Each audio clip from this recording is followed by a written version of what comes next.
మీ కొరకు యేసు ప్రభు ఈ లోకానికి వచ్చాడు.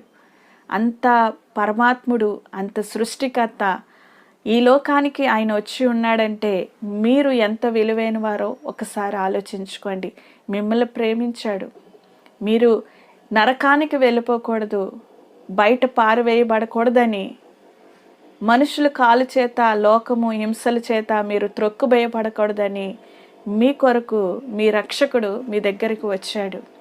ఆయన సమస్తాన మహిమను విడిచి మీ పాపములు, నా పాపములు ఆయన మోసి భరించి ఈ లోకములో ఒక నిబంధన, ఒక రుచికరమైన క్రైస్తవ జీవితము, సంఘమును దేవుడు ఏర్పాటు చేసి ఆరోహణమే పైకి వెళ్ళాడు.